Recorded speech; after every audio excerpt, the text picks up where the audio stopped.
하나님 말씀은 누가복음 5장 18절에서부터 20절입니다.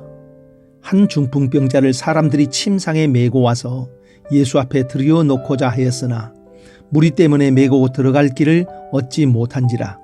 지붕에 올라가 기아를 벗기고 병자를 침상째 무리 가운데 예수 앞에 달아내리니 예수께서 그들의 믿음을 보시고 이르시되 이 사람아 내 죄사함을 받았느니라 하시니.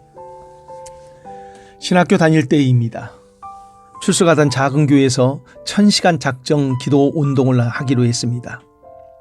일주일에 1시간을 정하여서 교회에서 릴레이 기도를 하는 것입니다.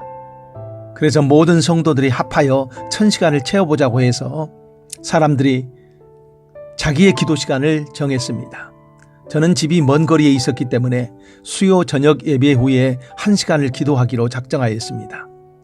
그렇게 기도를 하는 어느 날 수요일 예배에 집에서부터 몸이 불편하기 시작합니다.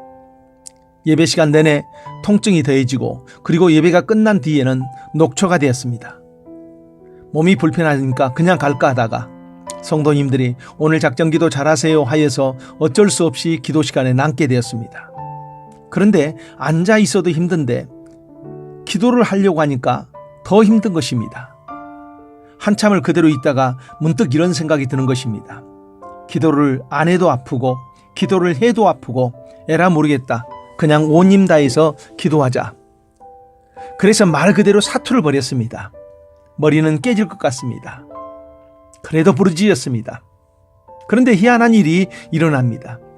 머리의 통증이 점점 사라지기 시작하더니 그날따라 기도가 그렇게 잘 되는 것입니다. 기도가 끝이 난 뒤에 몸이 날아갈 듯이 가볍고 신선한 감동이 넘쳐왔습니다. 예수님에게는 병을 고치는 능력이 있다고 합니다. 그 능력을, 그 축복을 경험하기 위해서 우리가 알아야 할 것이 있습니다. 첫 번째, 신앙을 가로막는 장애물이 있다는 것입니다. 중풍병 걸린 한 사람을 사람들이 침상채로 메고 옵니다. 이런 수고를 하는 것은 예수님에 대한 믿음이 있었기 때문입니다. 그런데 그들에게 다가온 것은 성경은 이렇게 말합니다. 무리 때문에 메고 들어갈 길을 얻지 못한지라. 앞길을 막고 있는 사람들이 있습니다. 이들이 도와주지 않습니다. 시험 들 일입니다. 신앙생활을 하려고 하면 눈에 보이는 사람들이 가로막을 수도 있고 보이지 않는 영적 존재들이 우리를 가로막으면서 방해를 할 수도 있다는 것입니다. 이스라엘 백성이 출애굽을 하여서 이제 하나님의 백성으로 살아가기로 합니다. 그런 아름다운 새 출발을 하는 그들 앞에 홍해가 가로막습니다. 그리고 그들 뒤에는 애국 군대가 쫓아오기 시작합니다. 성경을 통하여 가르쳐주는 것은 신앙생활에도 이렇게 가로막는 장애물이 있다는 것입니다. 두 번째, 신앙의 장애물은 극복해야 한다는 것입니다. 이런 방해를 경험한 이들이 하는 일이 있습니다. 이것을 극복하기로 합니다. 그래서 그들이 지붕 위로 올라갑니다. 이 자체만 해도 힘든 일입니다. 지붕을 뚫습니다. 이것은 상식을 뛰어넘는 일입니다. 몰상식한 일이라 책망 들을 수도 있고, 그리고 이 지붕을 수리하여 주기 위해서는 비용도 계산해야 하는 일입니다. 그럼에도 이들은 이런 모든 것을 극복하고 그 중풍병자를 예수님에게 내려놓습니다.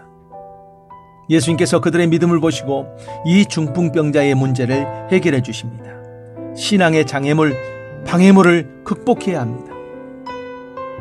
내가 주를 의리하고 적군을 향해 달리며 내 하나님을 의지하고 담을 뛰어넘나이다. 시편 18편 29절에는 말씀합니다. 우리는 신앙의 출발을 이미 한 사람들입니다. 그런 우리 앞길에 하나님이 앞서 행하시고 우리를 아름다운 땅으로 인도하신다는 것입니다. 그런데 우리의 신앙을 방해하는 것이 있습니다. 다양한 일들을 통해서 방해를 합니다. 코로나19라는 전염병이 우리의 신앙을 방해를 하였습니다. 교회에 나오지 못할 정도로 어려운 환경에 처한 사람들도 있습니다. 이런 것들 때문에 예수님을 향한 신앙이 포기되는 것이 아니라 극복해야 합니다. 사람들을 대면하지 못하게 하여 신앙의 교제가 막힐 때 이때 하나님과 특별한 만남을 갖는 골방으로 들어가야 합니다. 너는 기도할 때 내 골방에 들어가 문을 닫고 은밀한 중에 계신 하나님께 기도하라 말씀하지요. 오히려 더 깊은 신앙의 자리로 들어가서 더 풍성한 은혜를 경험하는 나만의 특별한 그런 시간을 만들어야 합니다. 우리의 환경을 막을 수는 있지만 우리의 마음, 우리의 신앙은 결코 막을 수 없습니다. 가로막은 사람들 때문에 오히려 더 위대한 신앙의 자리로 나아간 중풍병자를 든 사람들처럼 우리의 신앙이 문제를 만날 때 더 성장하는 그런 아름다운 자리를 차지하기를 축복합니다. 기도합니다. 하나님, 인생길 갈 때에 가로막는 문제들이 있을 때에 그것에 무너지거나 주저앉지 않게 하옵시고 힘을 주옵소서. 하나님의 능력이 나의 삶의 현장에 펼쳐지도록 내가 믿음을 가지고 하나님에게 나아가게 하옵소서. 예수님 이름으로 기도합니다. 아멘.